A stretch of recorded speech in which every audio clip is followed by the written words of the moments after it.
어떤 경우는 사장도 모르게 사장 얼굴까지 찍어서 올리는 관리사도 있어요. 긴장하셔야 됩니다.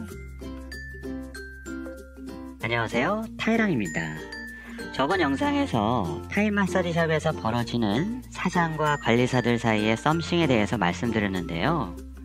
사장에게 접근하는 관리사에 대해서 제 경험과 주의사항을 말씀드렸습니다. 오늘은 관리사를 자신의 애인으로 만드는 사장들에 대해서 말해볼까 합니다. 사실 관리사가 접근하는 것보다 사장이 먼저 접근하는 경우가 더 많습니다.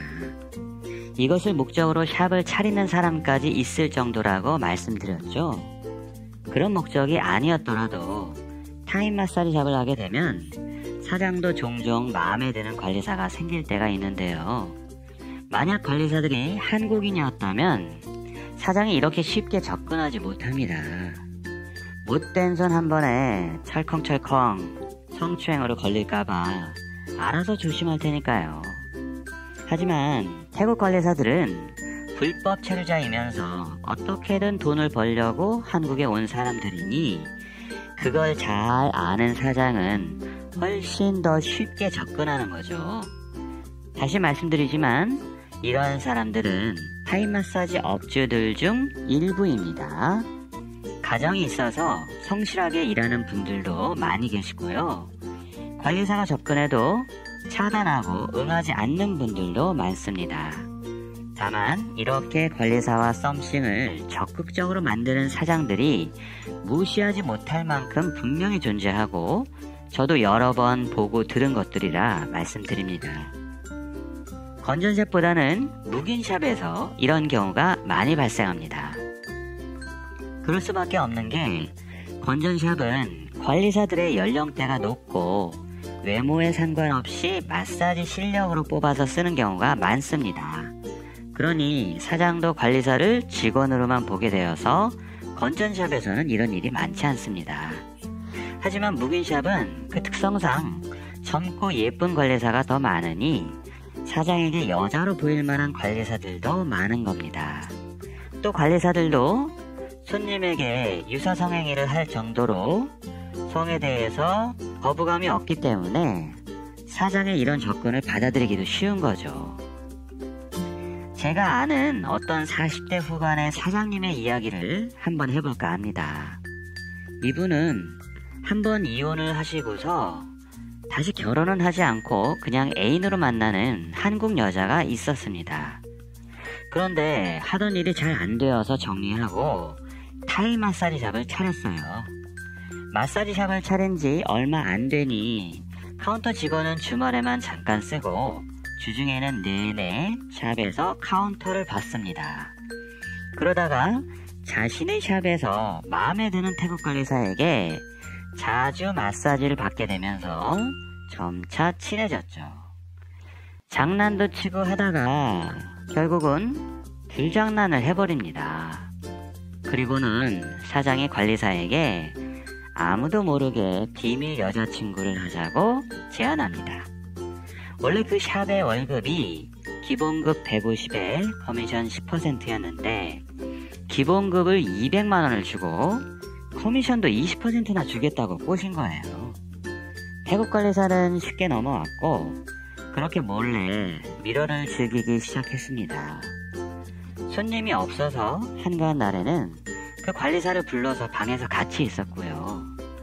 그런데 사장의 한국 애인은 주말마다 타이 마사지샵에 와서 사장과 같이 지내는데 처음엔 이 태국 관리사가 샵에 온 지 얼마 안 되어서 사장에게 한국 애인이 있는지도 몰랐답니다. 그렇게 몰래 시작한 막장 드라마가 끝난 것은 2-3주밖에 안 걸렸어요. 주말마다 와서 사장과 같이 있는 애인을 태국 관리사가 보게 되는 건 시간 문제였죠.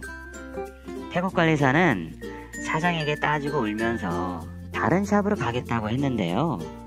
그때까지 비밀로 했던 사장과의 관계를 다른 관리사들에게 털어놓았더니 글쎄 다른 관리사들도 하나둘씩 나도 그랬는데 나도 하면서 3명의 관리사가 모두 사장과 비밀 관계였던 걸 서로 다 알게 된 겁니다. 기가 막히죠? 결국 그 샵의 관리사들은 모두 물갈이가 되었는데 그 사장은 새로운 관리사에게 똑같은 짓을 또 하지 않으려나 모르겠습니다. 제가 이런 이야기를 어떻게 알게 되었는지 궁금하시죠? 태국 관리사들에겐 비밀이 없습니다. 처음에는 입을 닫고 있더라도 나중에는 같은 샵의 관리사들이나 친구들에게 모든 것을 다 이야기합니다. 워낙에 떠벌리고 자랑하는 걸 좋아하는 태국 관리사들이 많아요. 스마트폰이 있는 태국인들은 100% 페이스북을 하는데요. 뭔가 자랑할 만한 것이 생기면 페이스북에 바로바로 올리는 게 일상입니다. 그래서 제 샵에 있던 관리사들도 이걸 보았고 제게 이야기를 해준 겁니다. 물론 그 사장은 제가 이렇게 알고 있는 것을 모르겠죠. 아무도 모를 것 같겠지만 태국 관리사들의 페이스북에 한번 올라오면 수천 수만 명이 금방 읽고 다 알게 됩니다. 태국 본토까지 퍼져요. 큰 이슈가 될 만하면 태국 TV에도 나오고 말이죠.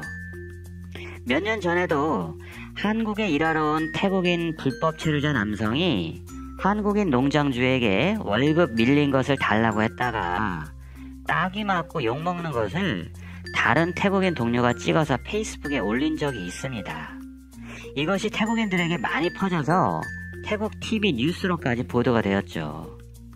또 태국인 여성들을 감금해놓고 성매매를 시키던 한국인들에 대한 뉴스도 페이스북에 먼저 올라와서 나중에 기사화되었으니 페이스북의 위력이 어느 정도인지 아시겠죠?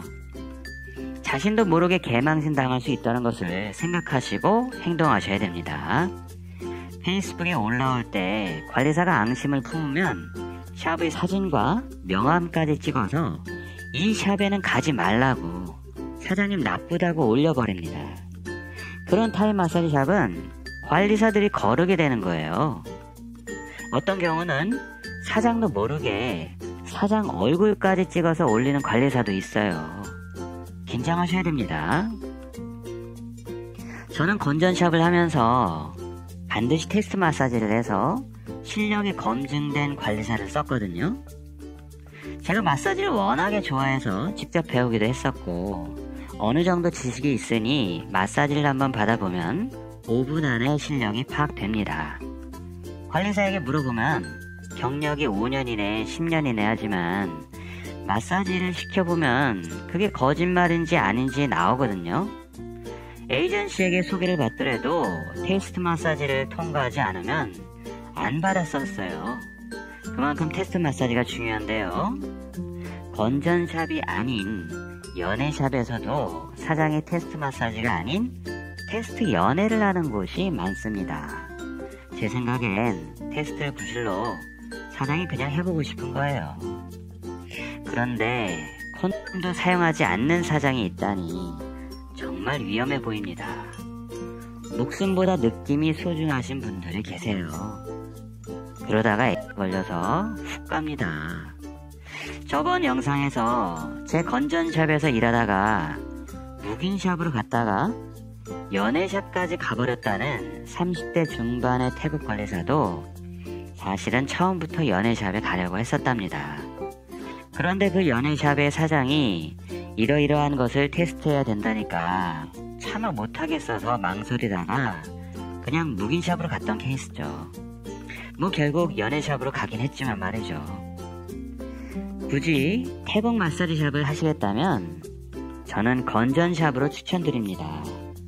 묵인샵을 많이들 하시지만 사실 시스템을 잘 갖춰놓고 돌리면 건전샵처럼 일이나 손님이나 관리사나 다 깔끔한 마사지샵이 없어요. 어차피 사장은 손님이 많이 오면 돈 버는 것은 똑같고요. 연애샵은 성매매 업소나 마찬가지니 절대로 안 하시는 것이 좋습니다. 그러니 혹시라도 제게 묻고 싶은 것이 있는 분들은 연애샵에 대해서는 물어보지도 마시기 바랍니다. 이쪽은 저도 잘 알지도 못하고 알려드릴 것도 없습니다. 손님이 태국 관리사와 썸씽이 생기는 건 차라리 이해가 됩니다. 하지만 마사지샵을 운영한다면 내 샵의 관리사를 여자로 보지 마세요. 그것이 샵이 롱런하는 비결입니다. 영상이 괜찮으셨다면 구독과 좋아요를 눌러주세요. 감사합니다.